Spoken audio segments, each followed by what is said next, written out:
귀한 고백 감사드립니다. 준비한 영상을 먼저 보시겠습니다. 오늘 여러분과 나누고 싶은 짐승은 바다 짐승. 이 바다 짐승은 그 유명한 적그리스도입니다. 여기서 말하는 적그리스도는 단순히 한 인물일 뿐 아니라 오고 오는 세대에 사단의 사주를 받은 하나님을 대항하는 모든 세력을 다 포함한다. 이게 바로 뭐예요? 적그리스도, 바다 짐승입니다. 근데 오늘 요한계시록 13장은 그 영향력은 앞으로 더 커져갈 것이다. 그러면 이처럼 마지막 때에 적그리스도의 최후 발악에 교회는 속수무책으로 당하기만 해야 되나? 그렇지 않습니다. 이미 12장에서 살펴봤죠.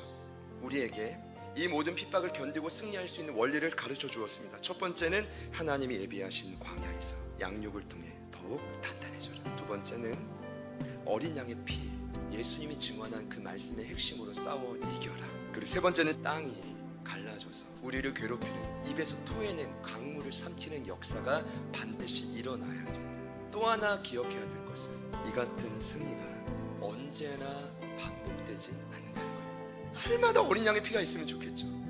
날마다 땅이 갈라지고 표적을 보여주면 좋겠죠. 그렇지 않다라는 것입니다. 그럼에도 불구하고 이 땅에 교회인 저와 여러분이 승리할 수 있는 명확한 원리를 가르쳐줍니다.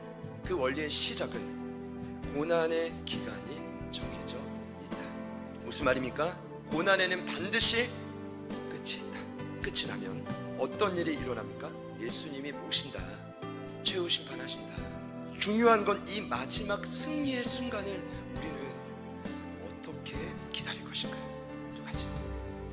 인내와 믿음. 인내라는 단어는 오래 참다라는 것입니다. 원뜻 그대로 보면 견디라, 버텨라. 믿음은요, 누군가를 의지하는 거죠. 여러분 잘 보세요. 왜 그 사람을 의지하게 될까요? 그 사람 안에 얻을 게 있기 때문이에요. 만약 그냥 무작정 가가지고 왜 예수 안 믿어? 이러면 언어 폭력이죠, 여러분. 왜 그 사람을 믿어야 되는지 가르쳐 줘야죠. 근데 오늘 말씀은 분명히 가르쳐 주고 있잖아요. 42달이 지나면 모든 신상들을 부수뜨리고 온 세상을 차지하게 될 예수 안에 저와 여러분의 유일한 소망과 기대가 있기 때문입니다. 너희들 그래도 나를 보면서 기대하는 바가 있잖아. 그 나를 보며 기대하는 끈을 놓지 말고 버텨. 여러분, 우리 주님은 반드시 이 땅에 다시 오십니다. 그때 적그리스도와 사단의 모든 세력을 끝장내실 것입니다. 그렇다면 저희들이 오늘 여기서 할 수 있는 일은 무엇입니까? 주님 다시 오시는 그 날까지 그날에 대한 소망을 품고 믿음으로 부르심의 자리를 버텨내라. 여러분, 지금이 그 인내와 믿음이 필요할 때입니다.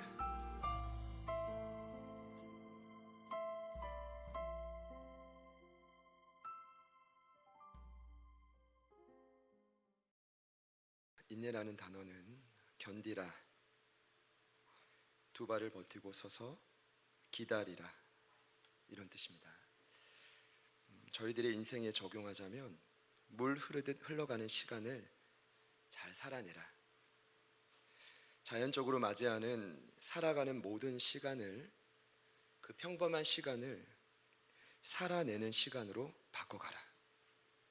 그리고 제가 고민을 해봤습니다. 사실 저희들이 맞이하고 살아내야만 되는 시간들은 보통 그래요. 때론 어둠의 시간이요, 고난의 시간이며 터널 같은 깊은 아픔을 지나는 시간입니다. 계획됐던 일이 하나도 되지 않는 시간이고 생각한 것과는 딴판으로 흘러가는 시간일 수 있습니다. 그래서인지 밤에 좀처럼 잠이 오지 않는 시간이고 아침에 눈을 뜨고 싶지 않은 시간이고 상황이 호전될 기미가 전혀 보이지 않는 시간이며 도움을 청할 곳도 전혀 보이지 않는 시간입니다.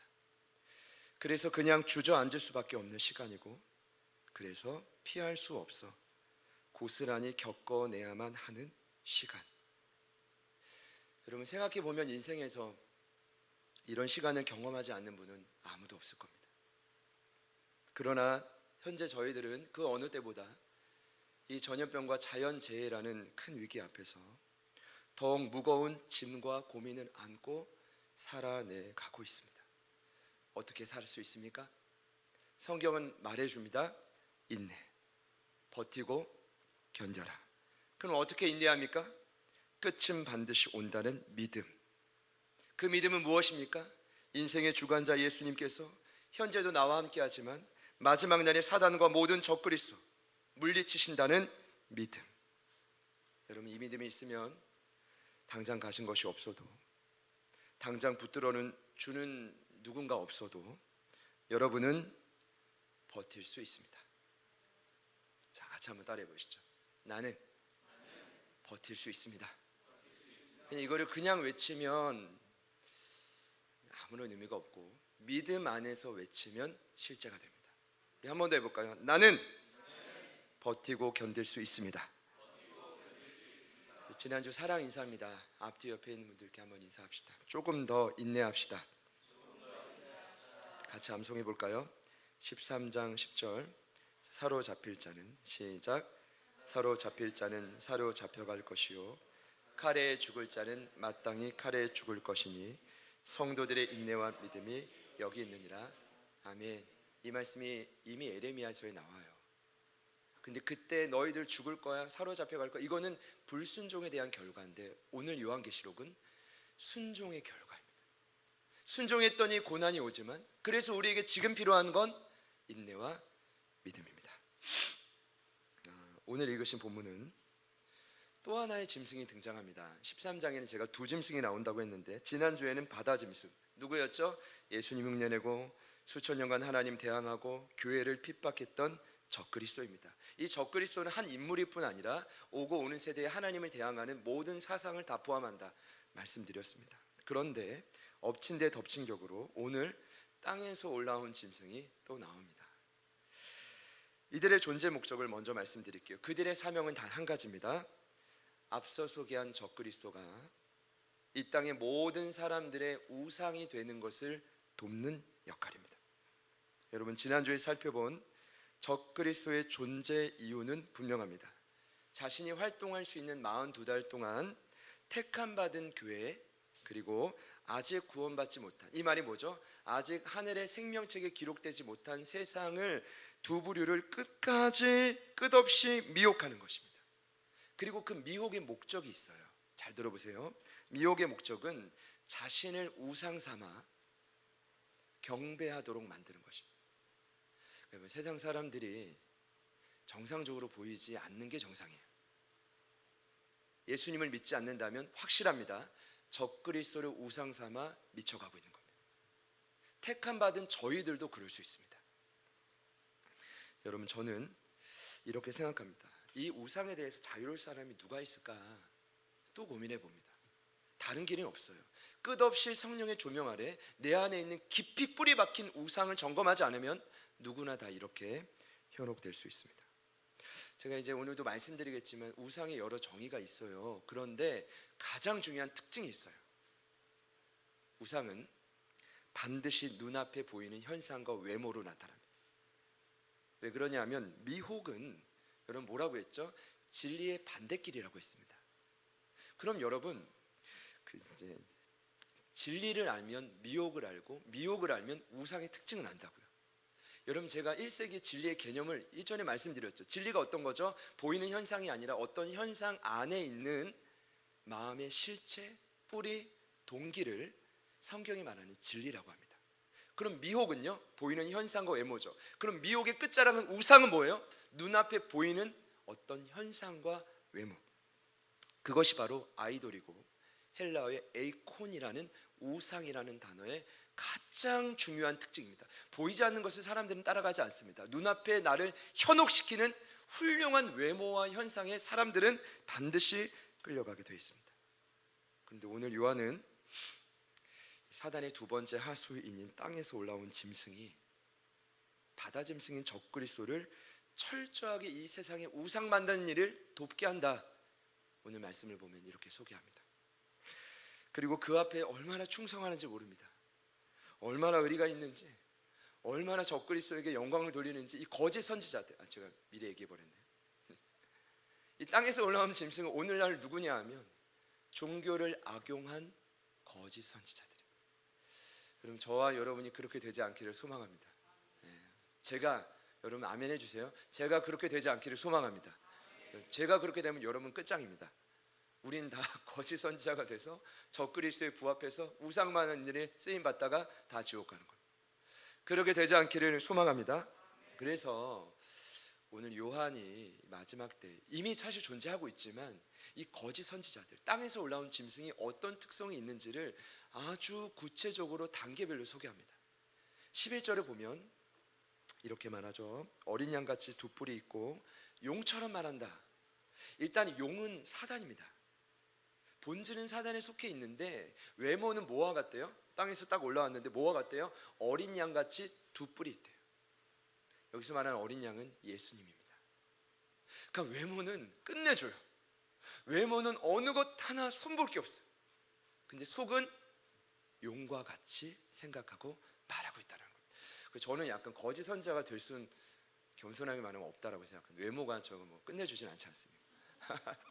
근데 한편으로 보면 또 그럴 위험도 있을 것 같고, 너무 보시는 분들마다 너무 선하다고, 볼 때마다 마음이 평안하다고 그러니까 이게 막 그런 생각이 드는 거죠. 여러분, 사단이 만만하지 않아요. 그 하수인인 땅에서 올라온 짐승이 만만하지 않습니다. 단순하지 않아요. 광명의 천사입니다. 믿으시기를 축복합니다. 그러니까 이것으로 미혹을 하는데, 근데 오늘 놀라운 건 그들이 세상을 미혹하는 주된 방편이 기만이 아니에요. 속이는 게 아니라 13절을 보니까 놀랍게도 큰 이적이다. 큰 기적을 베푼다. 13절입니다. 큰 이적을 행하되 심지어 사람들 앞에서 불이 하늘로부터 땅에 떨어지게 한다. 여러분, 이런 일을 보신 분이 있습니까? 비슷한 걸 경험하신 분이 계세요? 큰 이적은 큰 기적인데 인간이 도저히 할 수 없는 초월적인 역사를 마지막 때 거짓 선지자들은 할 수 있다. 그들에게 힘은 없지만 사단이 이미 힘을 다 줬고, 오늘 말씀에 나오지만 적그리스도가 했던 모든 일을 다 행할 수 있다. 누가요? 거짓 선지자들도. 여러분, 학력 수준이 가장 이제 높다고 평가받는 한 지역, 서울의 한 지역에서 설문조사를 했습니다. 이런 질문입니다. 인생을 살아가다가 눈앞에 캄캄한 공경에 처할 때 당신은 누구를 찾아갈 것입니까? 놀라운 답변이 나왔습니다. 90% 이상이 저는 점집과 주술과 무당을 찾아가겠습니다. 여러분, 놀랍지 않습니까? 이건 이런 내용입니다. 아무리 세상의 지식과 경험이 쌓여져도 인간은 한계에 부딪힐 때면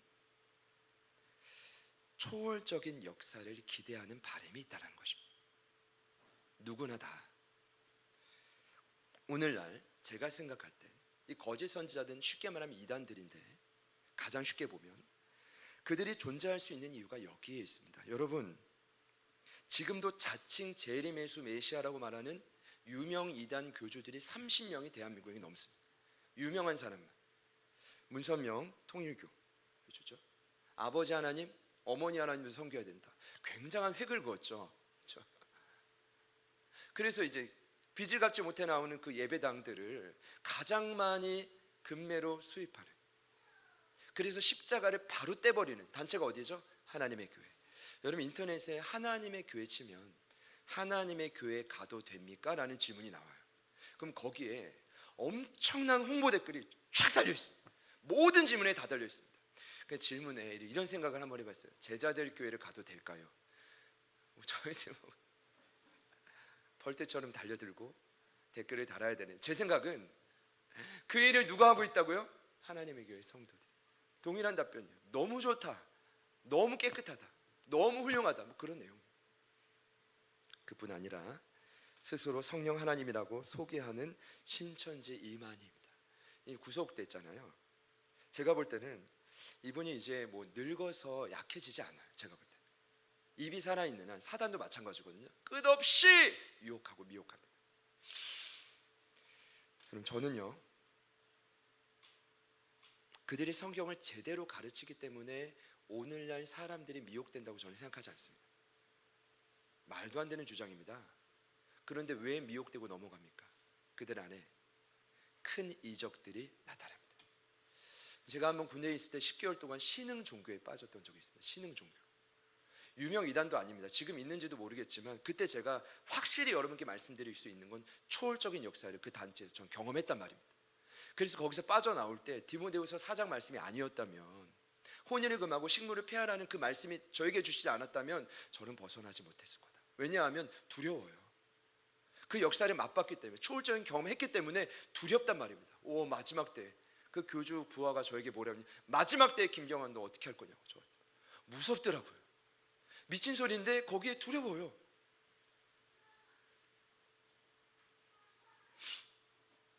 오늘날 현대인들은 이 같은 초자연적인 현상에 맥을 못 춘다. 이것이 결론입니다. 그러면 기만하고 큰 이적을 통해 그들이 궁극적으로 하고자 하는 일이 무엇입니까? 적그리스도를 우상으로 섬기게 만드는 것입니다. 여러분, 그 말씀이 14절에 나옵니다. 우리 같이 한번 한 목소리로 읽습니다. 시작.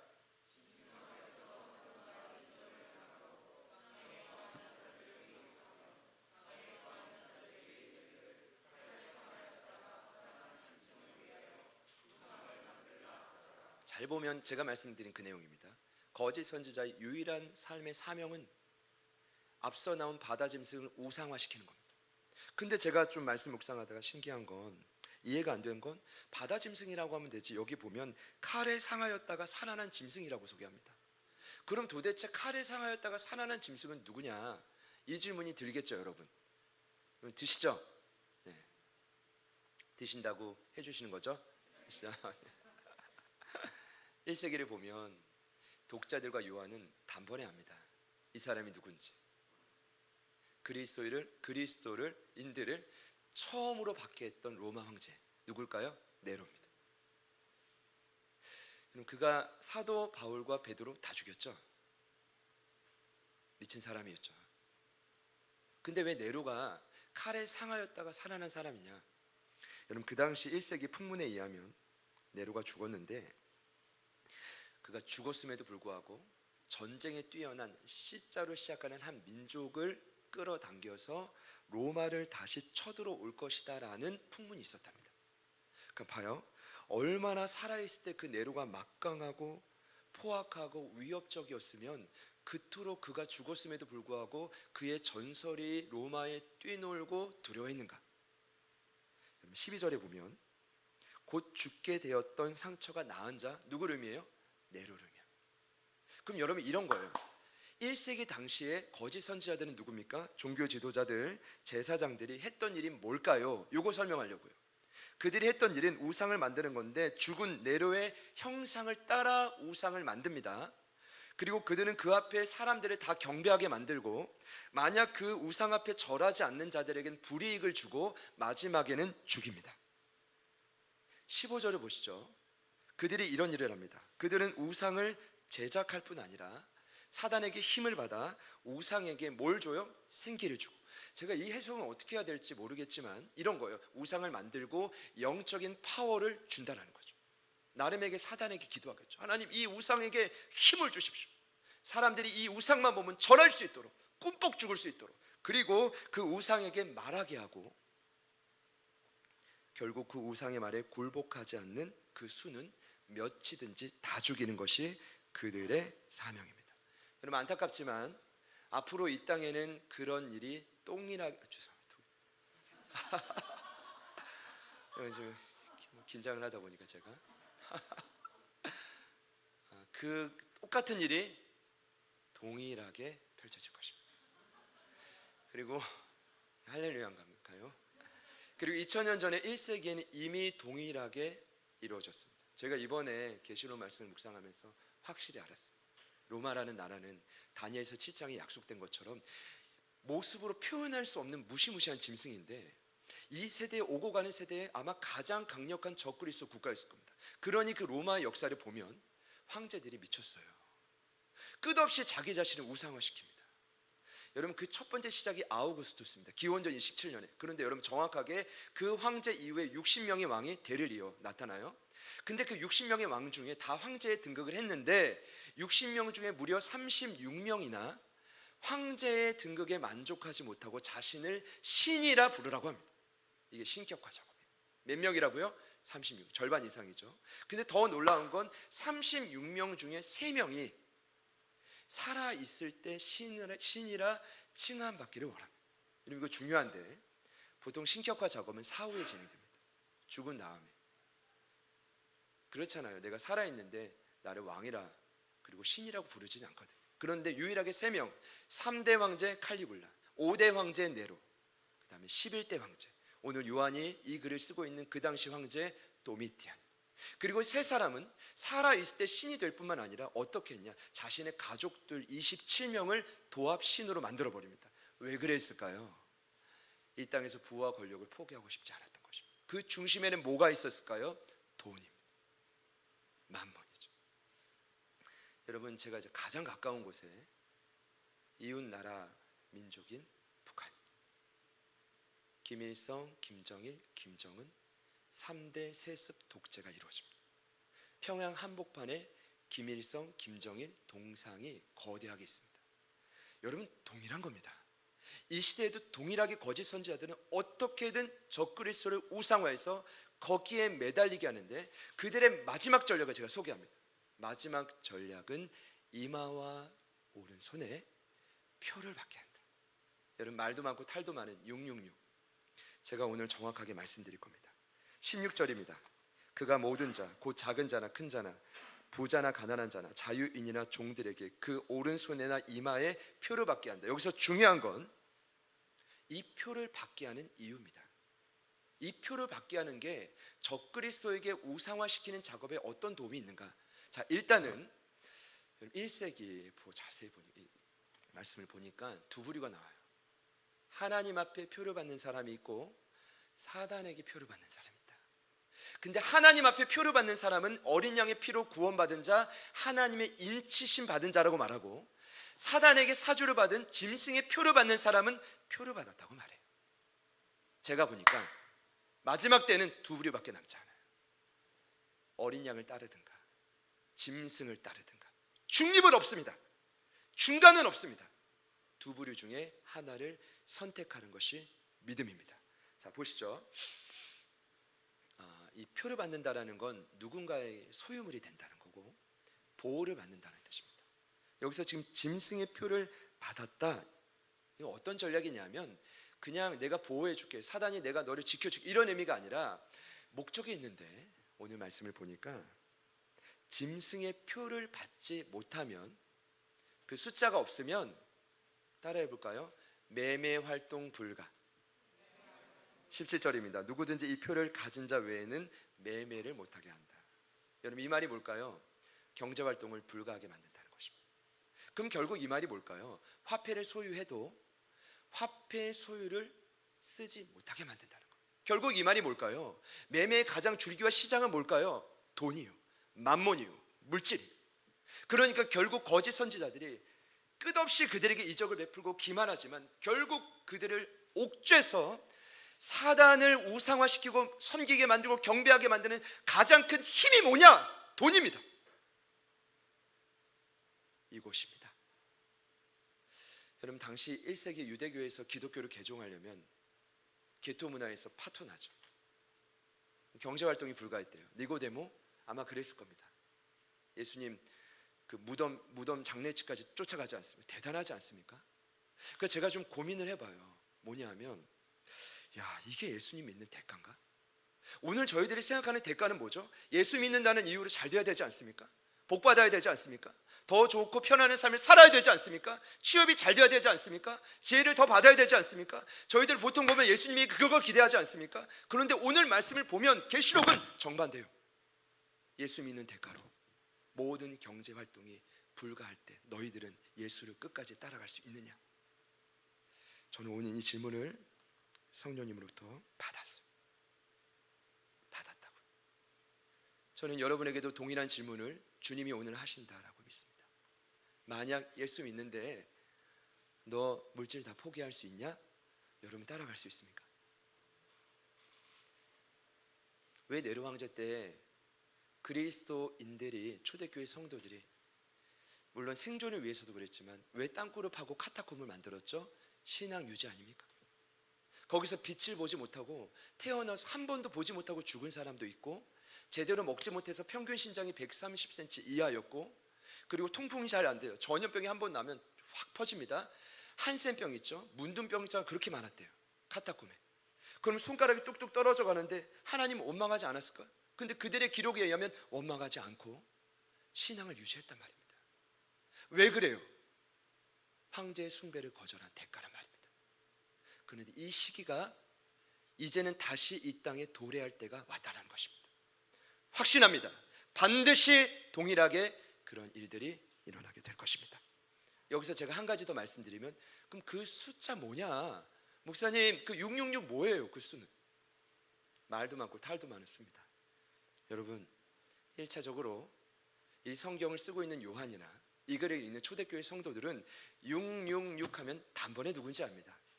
누굴까요? 네로 왕자. 네로 왕자의 이름을 히브리어로 음역해서 그 숫자를 음역한 그 글자를 숫자로 환산하면 그 숫자 수가 뭐냐면 666입니다. 단번에 하는 거죠. 죽었다가 살아난 짐승. 이해되시죠? 그런데 오늘 제가 생각할 때 6은 짐승의 숫자라 그래요. 사람의 수라고 합니다. 이 사람의 수는 하나님의 수인 7에 정확하게 하나가 모자릅니다. 사단이 왜 666이라고 지었냐? 이런 거예요. 우리는 아무리 노력해도 하나님의 수에 1이 모자라 실패한다. 이걸 왜 3번 붙였죠? 실패, 실패, 실패. 처음에는 좋아 보여도 시간이 지나면 실패, 또 실패, 최종 실패가 뭐예요? 666입니다. 그럼 왜 사단이 자신의 부하들에게, 후손들에게 666을 붙여줬는가? 그들이 이미 알아요. 본인은 이미 실패한 거예요. 같이 한번 따라 합시다. 사단은 이미 압니다. 뭘 알까요? 이미 패배한 걸 알아요. 우상화된 적그리스도들도 알아요. 거짓 선지자들도 알아요. 근데 그게 문제예요. 알고 있으니까 42달 동안 어떻게든 택합하는 교회를 뺏어오고, 구원받지 못한 세상 사람들을 빼앗기지 않는 것이 그들의 목숨 바친 사명이라는 것입니다. 그리고 제가 확신하건대 이미 활동하고 있지만 앞으로 더욱 열심히 그들은 활동할 것입니다. 이단들은 이만희가 죽으면 또 다른 이만희가 나올 것입니다. 계속 창궐할 것입니다. 중요한 건 이와 같은 고난 앞에, 만약 우리의 매매 활동이 불가능한 그 칼이 턱 밑에까지 왔던 그 순간 앞에 과연 우리는 믿음을 어떻게 지킬 것인가? 이게 오늘 말씀의 핵심입니다. 여러분, 666이 핵심이 아닙니다. 어디 짐승의 표가 핵심이 아닙니다. 오늘 13장의 핵심은 어떻게 우리가 이 고난 가운데서 제정신으로 버티고 승리할 것인가? 여러분, 이미 정답은 전 지난주에 말씀드렸어요. 무엇입니까? 10절이죠. 성도들의 인내와 믿음이 여기 있느니라. 우리 같이 한 번 더 따라 합시다. 성도들의 인내와 믿음이 여기 있느니라. 원문 그대로 제가 이렇게 소개했죠. 지금 인내와 믿음이 필요합니다. 그럼 마지막 때가 되면 우리가 날마다 눈앞에 보이는 승리를 경험하는 게 아닙니다. 그러면 뭘 할 수 있어요? 믿음 안에서 버티는 것입니다. 약속 받았잖아요. 다니엘서 2장에 나온 뜨인 돌, 예수 그리스도가 모든 신상을 부수고 온 세계의 주인이 된다고, 저희는 그 말씀을 믿으시는 분들만 아멘해 보시죠. 그러니까 인내하려면 제가 볼 땐 믿음이 유일한 연료입니다. 이 하나님의 말씀으로부터 오는, 예수께로부터 오는 이 믿음의 연료가 끊임없이 흘러오지 않으면 버티는 건 불가능합니다. 이번 주에 묵상한 거 다시. 그러면 오늘 왜, 그럼 10절로 끝나면 되죠. 13장이 왜 11절부터 또 18절까지 말씀을 이어갔냐? 제 질문은 이겁니다. 근데 놀라운 건 오늘 말씀을 보니까 그 믿음을 지킬 수 있는 원리를 가르쳐 줍니다. 여러분 자세히 보세요. 믿음 안에서 인내하는 것이 지난주 결론이었죠. 근데 오늘 결론은 뭐예요? 그 믿음이 약해지지 않는 또 다른 원리를 가르쳐 줘요. 이 원리를 알아야 내 믿음이 약해지지 않고, 할렐루야, 이 원리를 알아야 내 믿음이 병들지 않고, 그래야 버틸 힘이 생긴다. 제가 좀 전에도 저는 이 말씀을 너무 명확히 나누는 게 아닌가. 같이 한번 따라 합시다. 내 믿음이 약해지지 않는 원리. 그 원리는 같이 한번 따라 합니다. 짐승의 수를 세어보라. 옆에 있는 분들께 이렇게 말해봅시다. 짐승의 수를 셀 수 있습니까? 도대체 이 말이 무엇입니까? 이런 뜻입니다. 믿음을 지키려면 반드시 짐승의 수를 세어보아야 합니다. 우리 마지막으로 18절 말씀을 다 같이 읽습니다. 시작.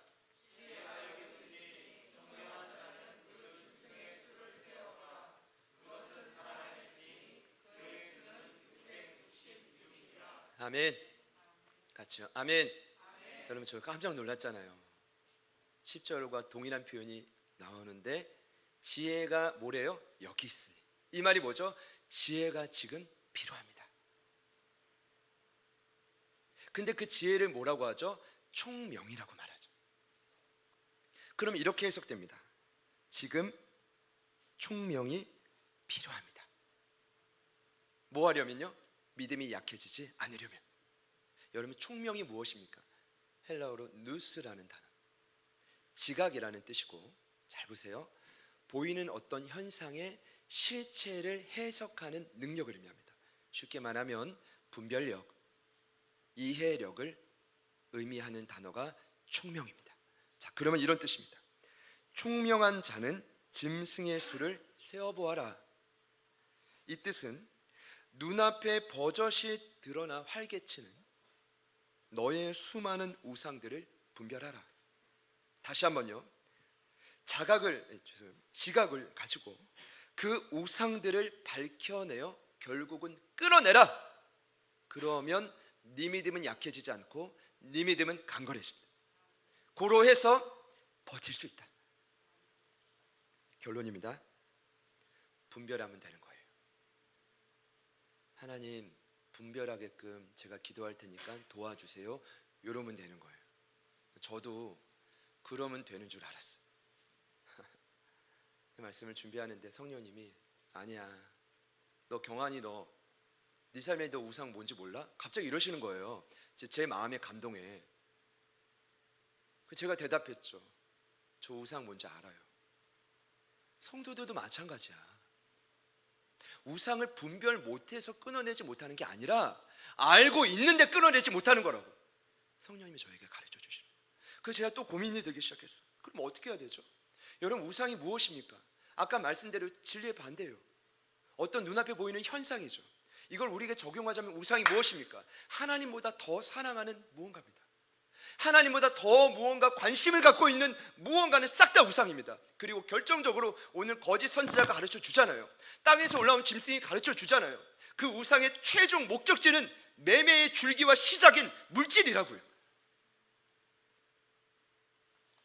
여러분, 사랑하는 여러분은 여러분의 우상이 무엇인지 모르십니까?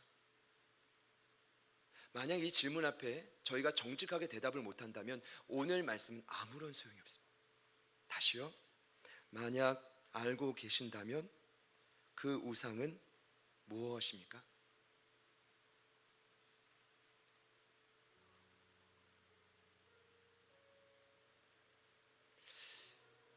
카페에 거의 매일 큐티를 올리는 친구들이 있어요. 근데 너무 기대가 돼요. 왜냐하면 저는 어릴 적에 큐티를 안 했거든요. 다음 세대가 다 큐티 운동을 하고 있지만 수겸이 수인이가 일종의 물론 부모님의 어떤 압박과 어떤 거래가 있을지 수도 있겠지만 제가 진짜 유심히 봐요. 왜냐하면 너무 열심히 올려요. 이게 압박한다고 되는 게 아니에요. 애들이 큐티를 하는 것도 중요한데 꾸준히 하는 것도 중요하고 올리는 건 더 중요합니다. 제가 생각할 때 다 단계거든요. 수인이가 8월 6일 적용입니다. 게임을 조금만 할 수 있게 도와주세요. 8월 7일 금요일 적용입니다. 나의 욕심은 게임이고 성령님을 따르는 행동은 큐티다. 제가 해석해 볼까요? 수인이에게 우상은 게임이고 하나님을 향한 절대적인 믿음의 표시와 결단은 큐티요. 그 아이의 삶에 제가 볼 때는 이 게임과 큐티 이야기가 오늘만 나온 게 아닙니다. 수백 번 나왔다고 지금 수백 번. 그럼 어떤 생각이 들까요? 나중에 수인이가 자라면 게임이 우상이 아니라 여러 우상이 오겠죠? 그때마다 어떻게 이길까요? 게임을 그만둬야지, 이 우상을 물리쳐야지. NO! 그건 이기는 방법이 아닙니다. 어떻게 이겨요? 큐티요, 말씀이요, 하나님에 대한 믿음이요. 치열하게 전쟁하는 거죠.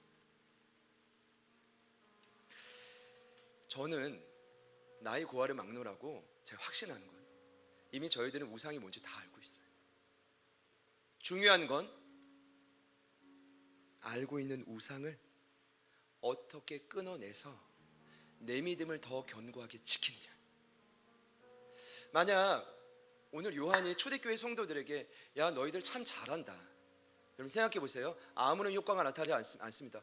아니 왜 요한 우리는 잘하고 있는데 이렇게 힘듭니까? 이건 방법이 아니에요. 오히려 이렇게 말하죠. 너희 참 잘하지만 더 깊이 예수를 생각해라. 너희들 지금 잘하고 있지만 이 고난에 버티려면 더 하나님께 집중해라. 너희들 안에도 짐승의 표 우상이 있는데 그걸 밝혀내고 끊임없이 내려놔라. 그러면 고난을 버틸 수 있다. 그 말인 것이죠. 지난 금요일 아브라함 믿음을 묵상했었어요. 로마서 4장. 여러분 아브라함의 믿음이 약해지지 않았던 이유가 나오죠. 바랄 수 없는 중에 의심하지 않았다. 같이 한번 따라 합시다. 바랄 수 없는 중에 의심하지 않았다. 야고보 사도에 의하면 의심은 두 마음을 품는 것입니다. 두 마음. 오늘 말씀으로 보자면 우상을 품고 하나님을 같이 품는 겁니다. 보세요. 아브라함이라고 우상이 없었겠습니까? 아브라함이라고 걱정이 없었겠습니까? 초조하지 않지 않았겠습니까? 근데 어떻게 해요? 그럴 때마다 걱정과 우상을 내려놓고 동시에 뭘 했어요? 하나님이 75세 때 주신 그 약속의 말씀을 끊임없이 묵상하고 끊임없이 생각하는 거죠. 그게 그가 완벽하진 않아도 약해지지 않았던 믿음의 원리입니다. 저는 오늘도 동일하다고 봐요. 지난 금요일에 우리 선교사님이 이렇게 말씀해 주셨어요. 아니 제자들 교회를 누가 뭐라고 하겠냐고. 목사님에게, 성도들에게 이렇게 훌륭한데. 그런데 분명히 말씀하셨어요. 고난은 앞으로 더 심해질 때 넥스트 레벨, 다음 단계로 여러분이 나아가지 않으면 고난 앞에서 무너질 거라고. 제가 얼마나 도전이 되고 감동이 되는지 모르고 그 말씀이 저는 오늘 요한이 말하고 있는 동일한 맥락이라고 믿어요. 여러분 지금 있는 고난 앞으로 더 심해집니다. 그럼 어떻게 해야 돼요? 그 고난과 싸워야 돼요? 아니요. 이기는 방법은 믿음의 주인이요 대상이신 예수님을 지금보다 더 깊이 바라보는 것. 더 깊이 바라보기 위해 예배하고, 왜 예배가 더 자주 필요해요? 더 깊이 바라보려고. 왜 말씀을 보고 묵상하고 큐티를 해야 되죠? 더 깊이 바라보려고. 이거를 더 깊이 바라보지 않고 버틴다는 건 말이 안 되는 거예요. 사랑하는 여러분, 믿음의 대상이신 예수님께로부터 그 믿음이 더 많이 여러분에게 그 생명이 흘러오기를 소망합니다. 그 생명으로 버텨내실 수 있기를 소망합니다.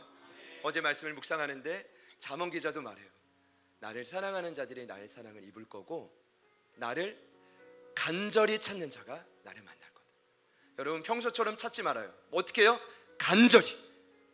여러분을 유혹하고 교회 발걸음을 끊게 하고 여러 마음의 분열, 생각을 가져오는 모든 적그리스도, 거짓 사단들의 속임수로부터 여러분 자유해지시기를 축복합니다. 더 깊이, 더 깊이. 다 말씀드렸어요. 오늘 돌아가셔서 고난을 버틸 수 있는 힘은 짐승의 수를 세어보는 건데, 그 우상을 분별하는 힘은 예수를 바라보면, 더 깊이 바라보면 자연스럽게 드러나고 끊어진다. 여러분 지속적으로 선포하시기를 축복합니다. 우리 같이 찬양할 텐데요. 요한과 동일한 시대, 이 초대교회 성도들이 핍박을 받고 있을 때, 더 큰 핍박이 있을 것이라고 예견하고 있을 때 히브리서 기자가 초대교회 성도들에게 이렇게 말했습니다.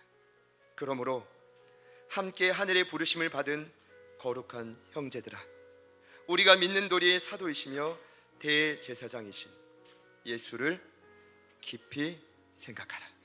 우리 같이 한번 마지막으로 선포합시다. 예수를 깊이 생각하라. 깊이 생각하라. 깊이 생각하라. 여러분, 지금 모습으로는 안 됩니다.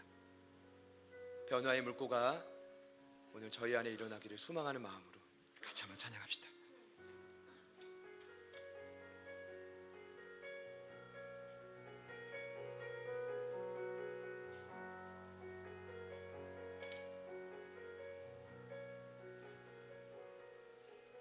산은 들리고 폭풍이 와도 죽어기에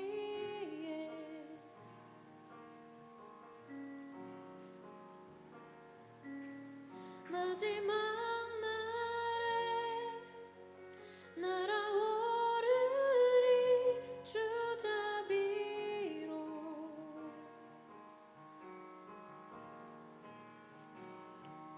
고개를 들고 불 속을 걸으리 주 내 영혼 회복시키셨네.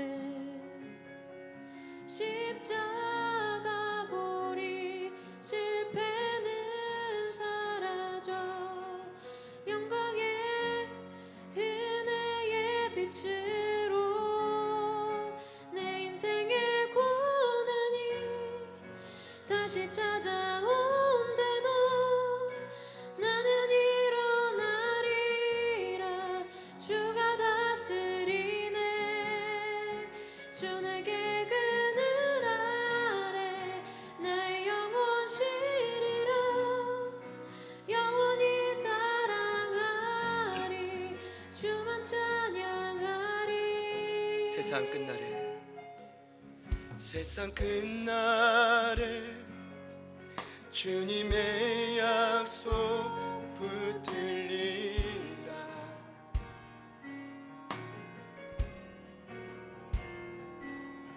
용기 다할 때 주 임재 안에 새 임원에 고개를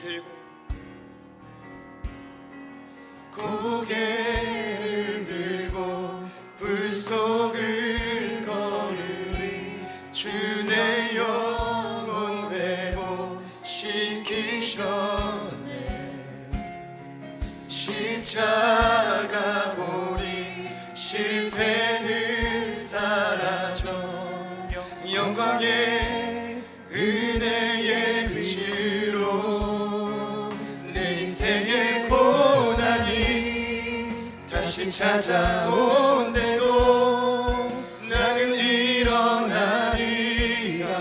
주가 다스리네. 주 내게 그늘 아래 나의 영혼 쉬리라. 영원히 사랑하리. 주만 찬양하리. 산은 들리고 폭풍이 와도 주 거기에. 우리 믿음으로 고백합시다. 마지막 날에 날아오르니 주자비로. 세상 끝날에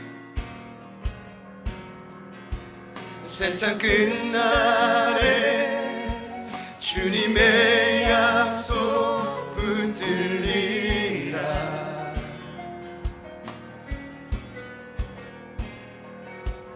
용기 다할 때 주 임재 안에 새 임원에. 한 번 더 고백할까요? 세상 끝날 때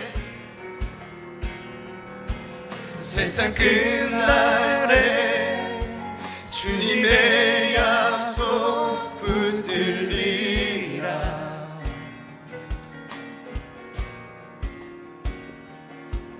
용기 다할 때 주 임재 안에 새 힘 얻네. 고개를 들고 불 속을 걸으리. 주 내 영혼 회복시키셨네. 십자가 십자가 보리 실패는 사라져 영광의 은혜의 고개를 들고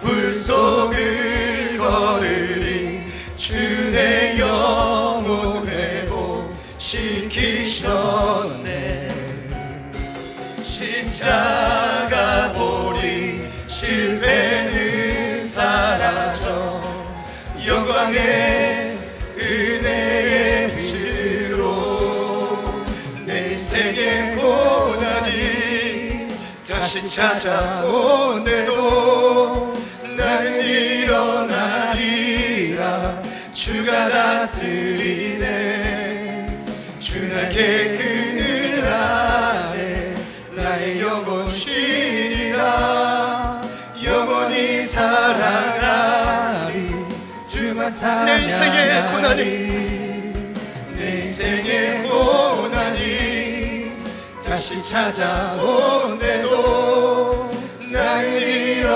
일어나리라 주가 다스리네 주 날개 그늘 아래 나의 영혼 쉬리라 영원히 살아가리 주만 찬양하리 내 인생의 고난이 다시 찾아온대도 나는 일어나리라 주가 다스리네 주 날개 그늘 아래 나의 영혼 쉬리라 영원히 우리 물속과 같은 세상을 향해 우리 모두 우상을 향해 믿음으로 선포합시다 내 인생의 고난이 다시 찾아온대도 나는 일어나리라 주가 다스리네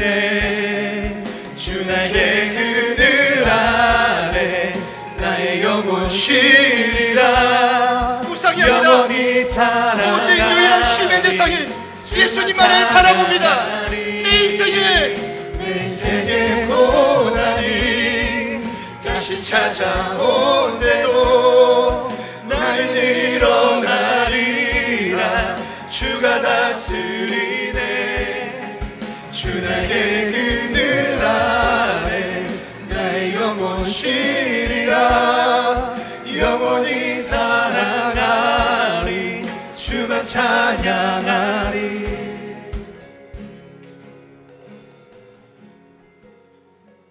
주님 앞에서 참 많이 해보지 않았습니까? 예수님의 다른 쉼을 얻으려고 다른 방법으로 여러분 지금도 피 터지게 노력하고 계시지 않습니까? 어떻게든 우리가 더 벌어야 더 편안하고 윤택하고 그나마 더 안전한 삶을 살 수 있으니까 우리는 거기에 목숨을 바쳐 달려가고 있지 않습니까?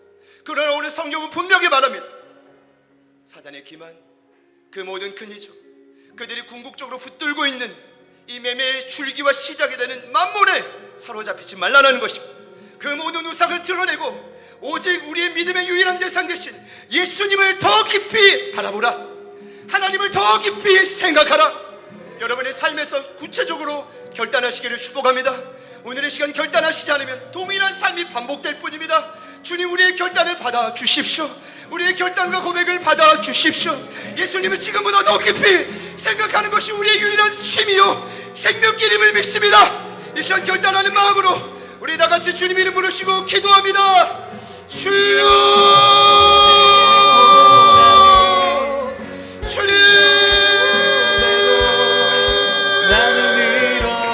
고난이 계속돼도 하나님 내 인생의 어려움이 지속돼도 하나님의 주신 힘과 능력이 나에게 누려줄 수 있다면 오늘의 내는 그 믿음으로 모든 인생을 모든 환난을 우리가 끊임없이 살아내야 되는 이 시간들을 버틸 수 있습니다. 우리는 이겨낼 수 있습니다.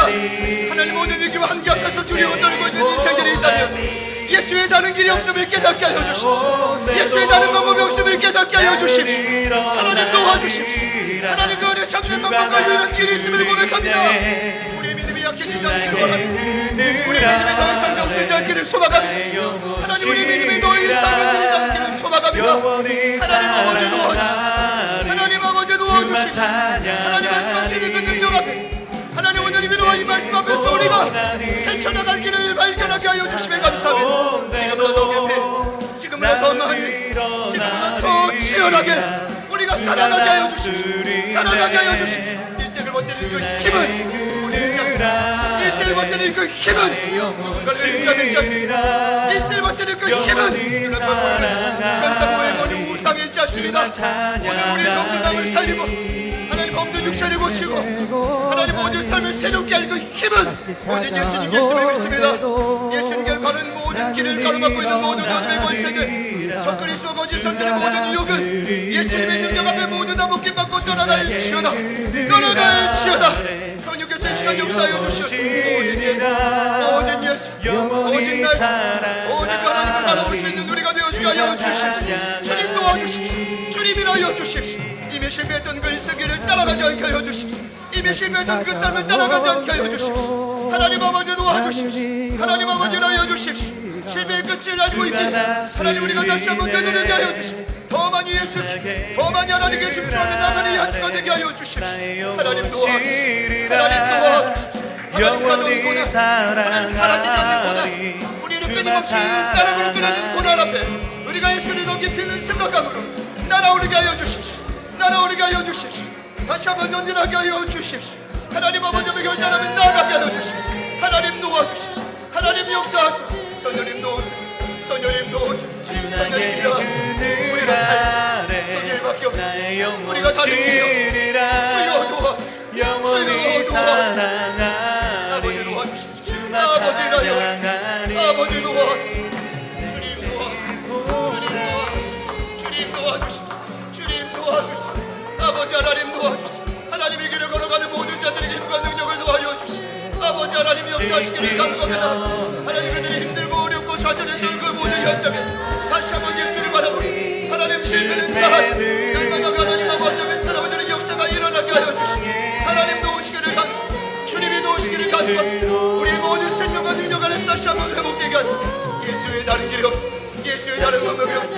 주님의 다른 길이 없어. 아버지 하나님 도와주시오. 아버지 하나님 도와주시오. 주님이라 선녀님 아버지 주나게 주님 그늘 아래 나의 영혼 치리라 영원히 사랑하리 주만 사랑하리 내 생의 고난이 다시 찾아온대도 나는 일어나리 주가 다스리네 주 날개 그늘 아래 나의 영혼 쉬리라 영원히 사랑하리 결단하는 마음 우리 마지막으로 고백합니다.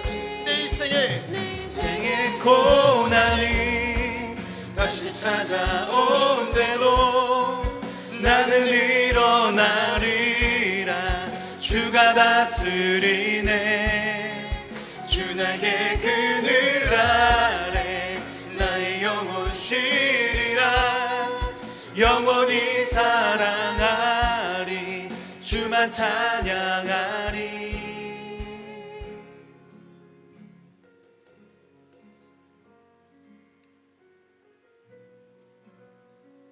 마음이 병든 자 그래서 삶이 병든 자 수많은 우상과 그 재앙 앞에서 두려워 떨고 있는 자 오늘 이 자리에 우리가 모두 함께 모였습니다. 주님 다른 곳에 길이 없음을 믿습니다. 오직 예수님만이 우리의 길이요 진리요 생명 되심을 믿습니다. 그분을 지금보다 더 깊이 더 간절히 생각하고 묵상하며 이 모든 재앙들을 돌파해가는 저희들이 되게 하여 주시옵소서. 다시 한번 저희들의 병든 믿음 약해질 것 같은 믿음 쓰러지고 싶은 믿음 이 시간 예수 그리스도로 말미암아 그 믿음을 성장을 방해하고 가로막는 모든 어둠의 권세들은 그 예수 이름의 능력으로 묶임받고 사라질지어다 사라질지어다. 오직 예수 그리스도로 말미암아 그 믿음이 더욱 강건해지는 이 한 주가 되게 하여 주시옵소서.